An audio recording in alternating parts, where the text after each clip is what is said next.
Dipindahkan gegara proyek PLN, 7 jasad satu keluarga di Bogor masih utuh dan wangi meski dimakamkan puluhan tahun. Peristiwa di luar nalar terjadi saat pembongkaran ratusan makam dari lokasi pemakaman yang merupakan tanah milik perusahaan listrik negara di kawasan Bogor. Pembongkaran makam tersebut terjadi di Desa Kalong 1 dan Kalong 2, Kecamatan Luwisadeng, Kabupaten Bogor, Jawa Barat. Pembongkaran itu dilakukan karena lokasi tersebut akan digunakan sebagai lokasi sebuah proyek sementara PLN telah menyiapkan makam di lokasi lain.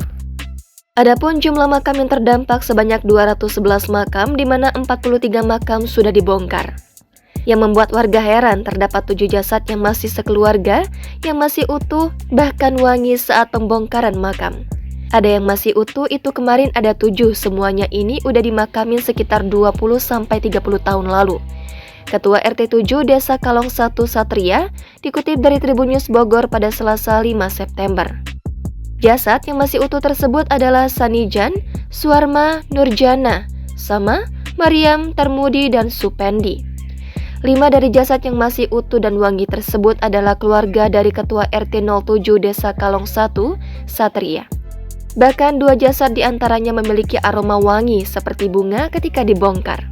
Yang wangi itu jasad bapak saya Suarma sama kakak saya Nurjana. Wanginya kayak melati gitu, ujar Satria. Ia tak mengetahui penyebab jasad keluarganya masih utuh dan wangi ketika dibongkar. Namun yang pasti kata dia dalam kesehariannya ia mengenal ayah dan kakaknya adalah sosok yang baik. Kalau untuk pekerjaan bapak saya pekerja pandai besi. Nah untuk kesehariannya itu menurut saya anak dari bapak baik, enggak tahu kalau menurut pandangan orang.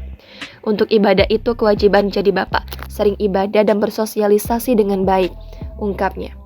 Selain itu, ia mengungkapkan salah satu jasad yang masih utuh ketika dibongkar adalah guru ngaji di kampung tersebut. Itu yang masih utuh Mariam. Mariam itu adik dari bapak saya, memang profesi sebagai guru ngaji, pungkasnya.